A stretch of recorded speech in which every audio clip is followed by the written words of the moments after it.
himpilan ng bayan, boses ng katotohanan.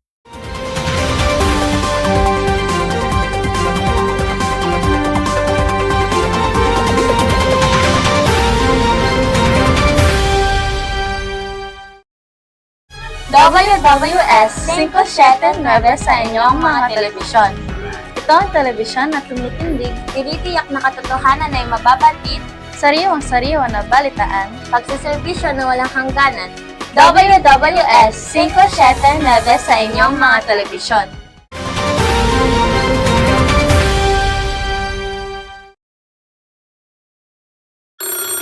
Ang oras ngayon ay alas 8:30 ng umaga at 23 segundo.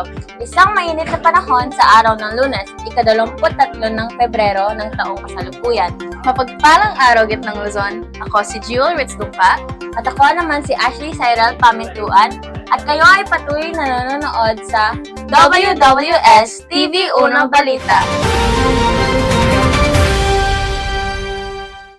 At para sa ulo ng mga nagbabagang balita, can Trump force the hand of NATO allies to spend up to 5% of GDP on defense? Inflation jumps on food, airfares, and school fees. Romolona, peso slumped to $60 to $1 still possible. Oil price hike set after Valentine's. How CNBC calculated the official 2025 NBA team valuation. Andrea Brillantes onto building makeup empire with Lucky Beauty. Pagmulat ng mga mata, kay ginhawang malamang sa'kin ka. Ngunya't ay nahiwagaan, ako na sa'yo ipagkakaloob ang lahat-lahat hanggang sa huling hininga. Itataya pati pato, sagad ang aking pag-ibig. Sisiguraduhin sa piling ko'y tiyak ang ligaya.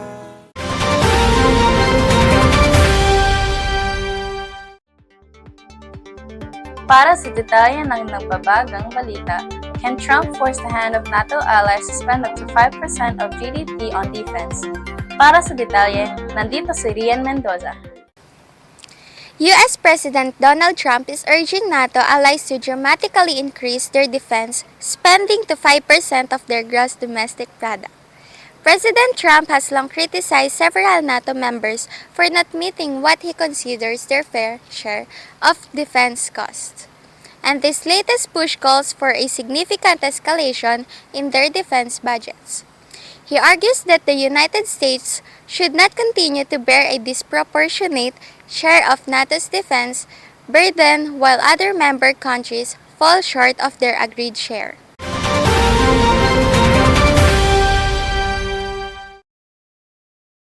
Inflation jumps on food, airfares, and school fees.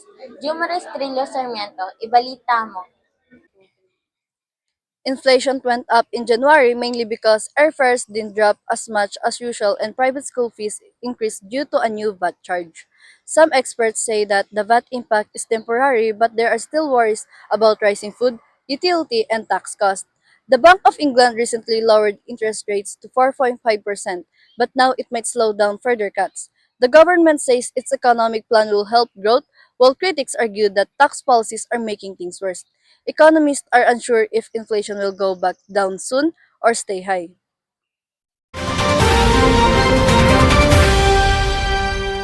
Samantala, Romolona, peso slumped to $60 to $1 still possible. Nandito si Rian Mendoza upang magbalita.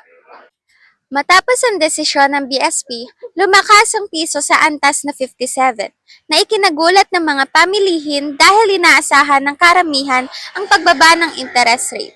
Ang pananatili ng BSP sa kasalukuyang rate ay nagbibigay sa kanila ng panahon upang suriin ang epekto ng mga patakaran sa kalakalan ng US bago gumawa ng karagdagang pagbabago. Bagamat nananatiling matatag ang inflation sa 2.9% noong Enero. Mas pinili ng BSP na bigyang prioridad ang katatagan ng merkado kaysa sa agarang suporta sa paglago ng ekonomiya.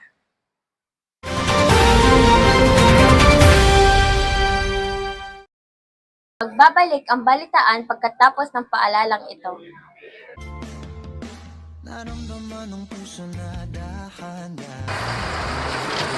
Good morning, ma'am. Welcome sa Good morning Union. po. Hotel po ba tayo today? Opo. Okay po. Paupi na lang po, ma'am, ng gas tank.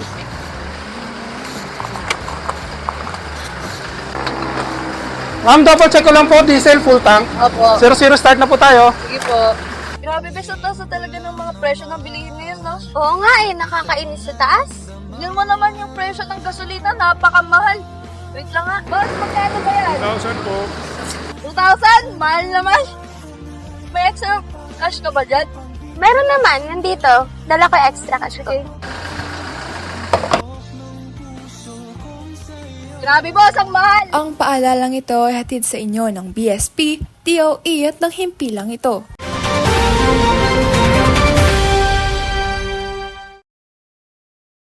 Balik sa balitaan, no love after VD, oil price hike set after Valentine's.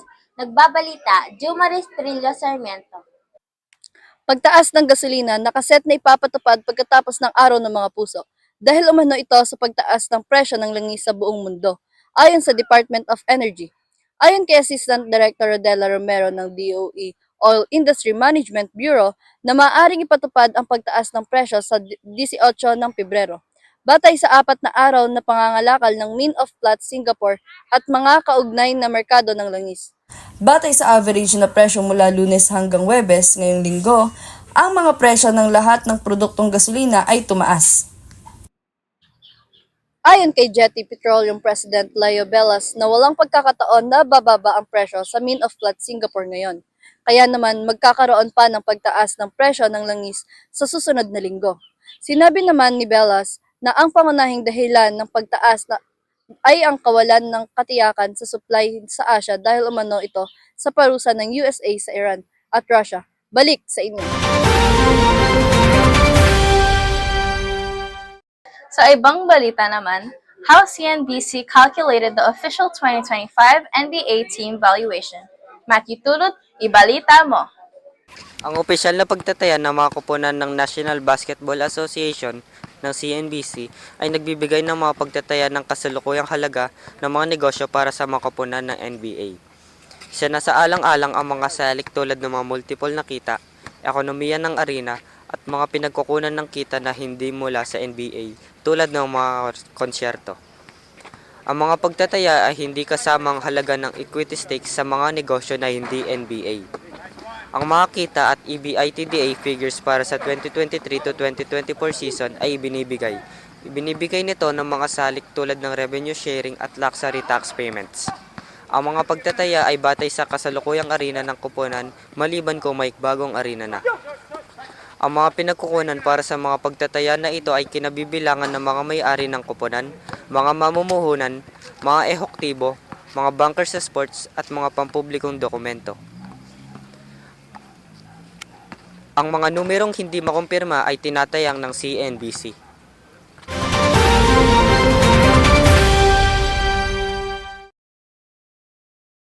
Andrea Brillantes onto building makeup empire with Lucky Beauty. Narito si Rian Mendoza. Salamat, Ashley.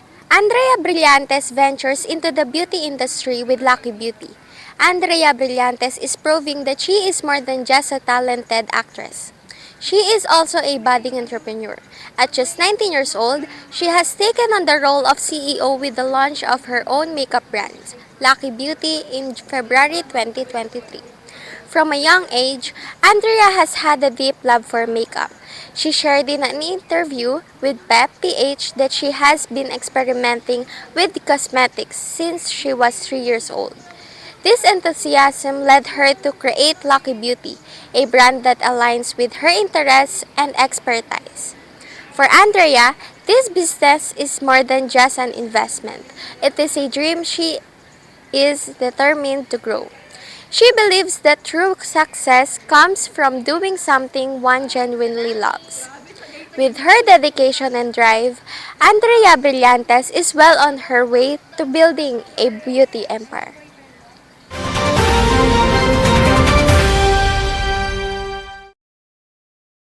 Mula sa WWS, iyan ang aming nakalap ng mga balita sa oras na ito. Ako si Jewel Ritzlungka. At ako naman si Ashley Cyril Pamintuan.